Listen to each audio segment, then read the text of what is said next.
Oh, ni Noemi, nakapinpintasan nga Noemi, guys.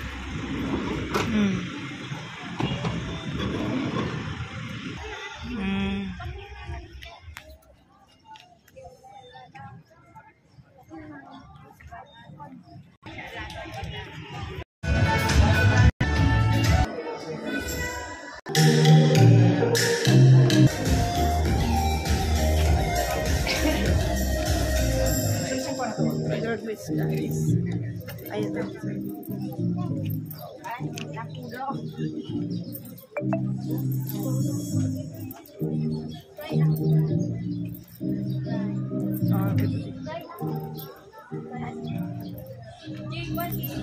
Oh, smile. Today we mark an exceptional day in our calendar as we celebrate the tireless journey of our students.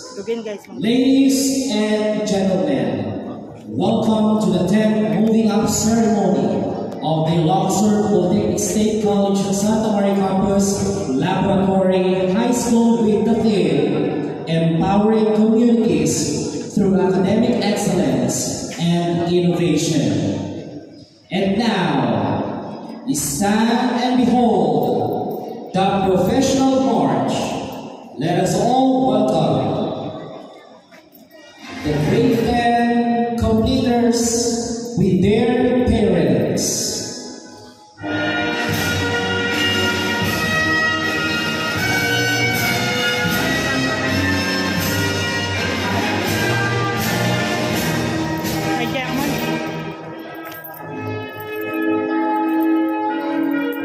Sir, baka mabalin dito eh. Sige. Thank you.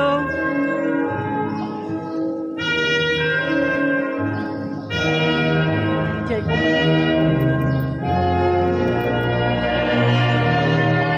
yung kumali, mabalin ko mag-join eh. Mabalin? O, sige mga sir. Please. Mabalin mag-join sis. Video ito eh.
Students together with their proud parents. The faculty members of the College of Teacher Education and the Laboratory High School.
Thank you. To formally start the program, may we call on Charlie Sabugo and Eric Barcena for an invocation. Please rise.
Blissful day to everyone, especially to our guest speaker, Dr. Pamela Denise Tusono Calamaan, to our SPC-SUC President, Dr. Mario P. Obrero, to our Campus Director of ISPSC Santa Maria Campus, Dr. Francisco N. Divina, Sir, to our Dean Office of Student Affairs and Services, Dr. Jomar J. Cabradilla, to our Dean College of Teacher Education, Dr. Janmo M. Manzano, to our Vice President of Academic Affairs of the Ilocos Polytechnic State College, Dr. Ana Marie Baroga,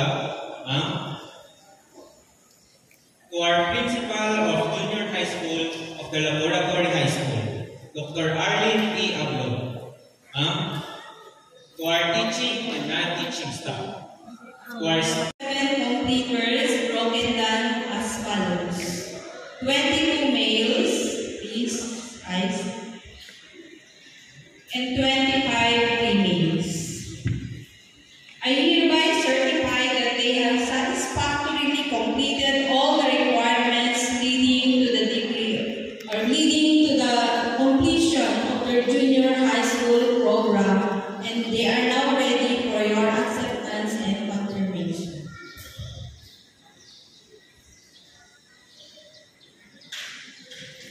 by the power and authority vested to our SUC President by the Commission of Higher Education, and after satisfactorily completing all the requirements of the junior high school curriculum as certified by your principal, I now confirm you completers of the junior high school for academic year 2024-2025. Congratulations.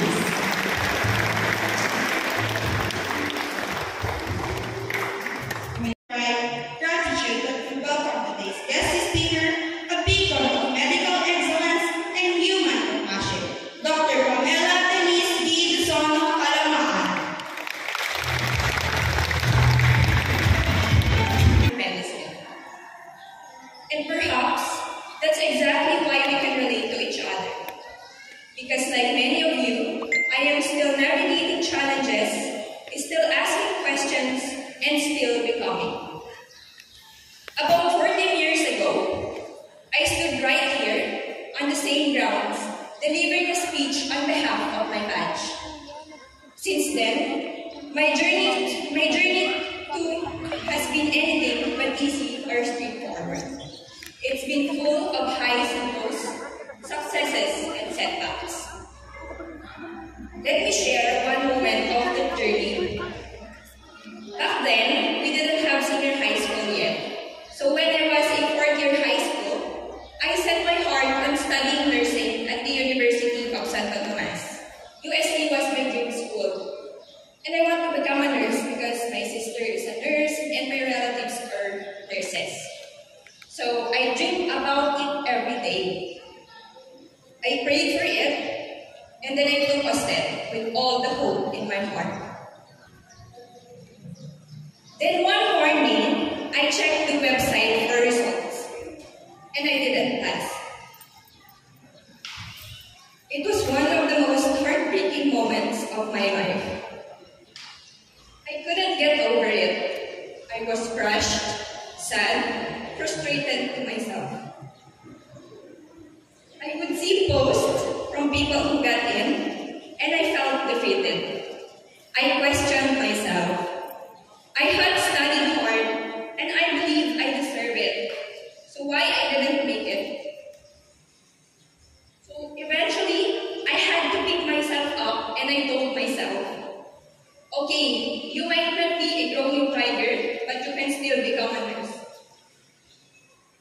So I turned my eyes to a different institution where they also have equally good nursing program, so Far Eastern University, and said to myself, we'll be a Tamaraw instead, and I made peace with that path. But a few months later, so I remember it was January 4, 2011, something unexpected happened. So UTCAT results came out, and a batchmate came to me, si Abby, sabi niya sa akin, Uding, you passed UTCAT. I was in complete shock. So that was the hardest exam I had. The sleepless nights, the early mornings, the quiet prayers, the words of encouragement, and the unwavering support. Grade 9, grade 8, and grade 7 class.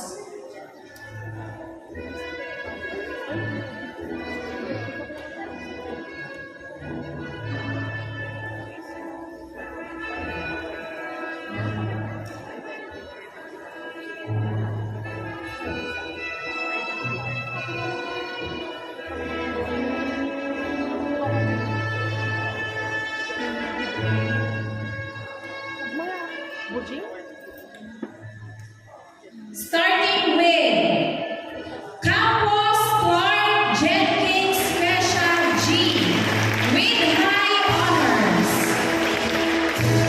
Clark will also receive the following awards: Presidential Medallion for Academic Excellence, Outstanding Performance in Science, Outstanding Performance in Communication Arts, Outstanding Performance in TLE HE, and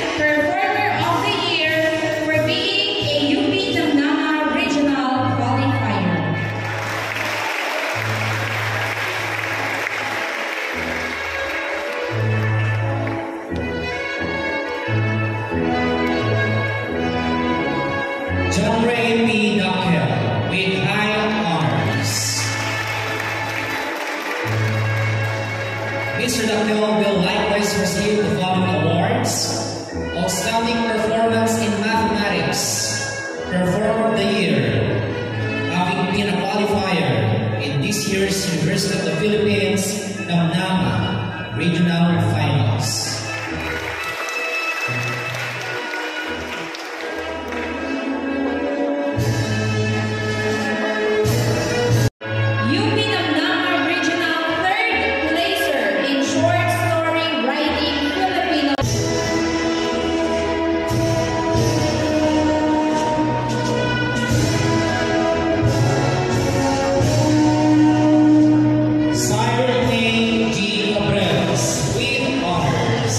She will likewise receive the following awards: Outstanding Performance in Art, Outstanding Performance in ELE Home Economics,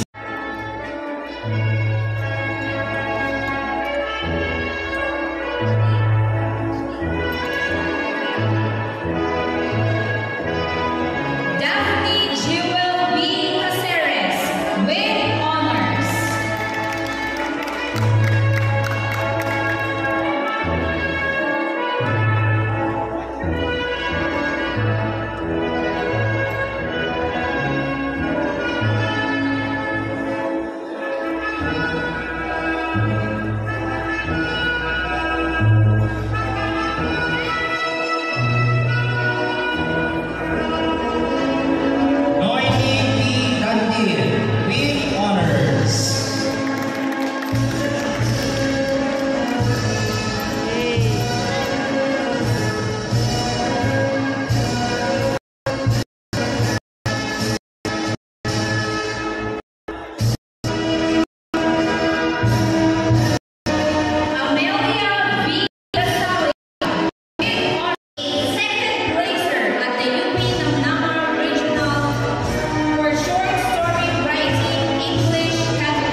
Jaisal Danai Dasalia with honors.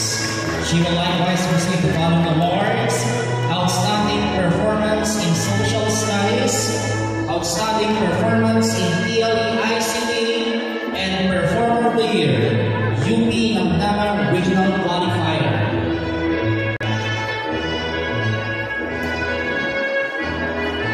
Jasmine Keith L. Duro. Falcatan Shereen A. with honors.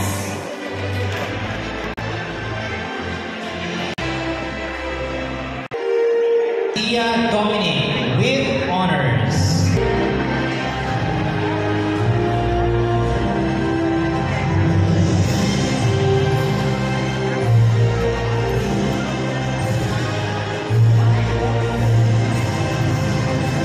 Norberte Chamomile Elizabeth M.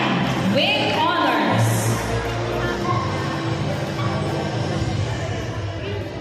Wow. Kita ang mantana mo sis. Oh, with honors.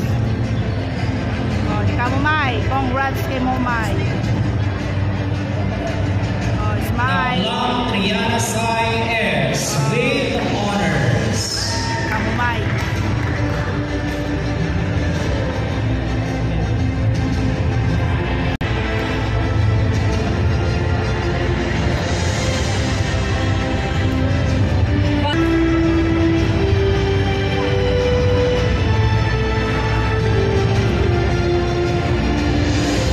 Gilibre ka na sis.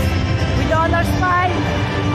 William Weba, Yaname, Anak na sis talaga nga nagpintas. Deverata Yung mama sis. Rico Reed Sis. with Yung honors. mama. Yung mama mo dati anak na sis. Maglakad tayo malak ni papang nan sis.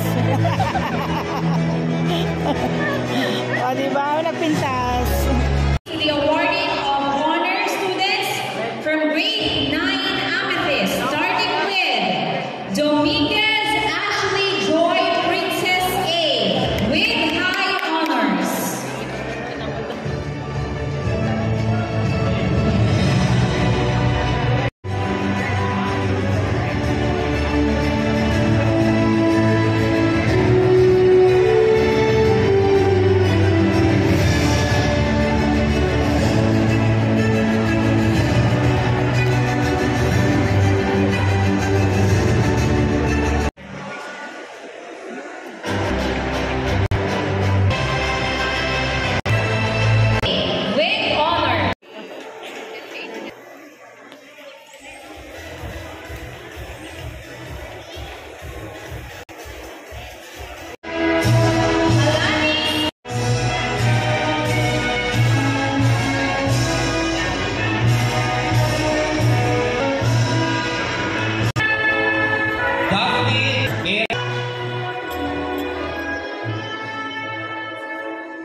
Noemi P.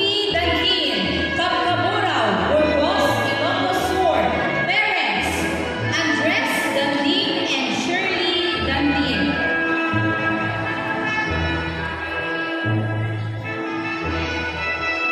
Jason May P. Danyo from Ningsat, Santa Maria, Luxor.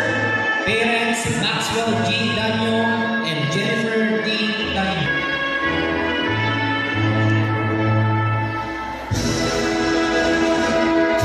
Amelia Dasalia, Galuman West, Santa Maria, Ilocos Sur.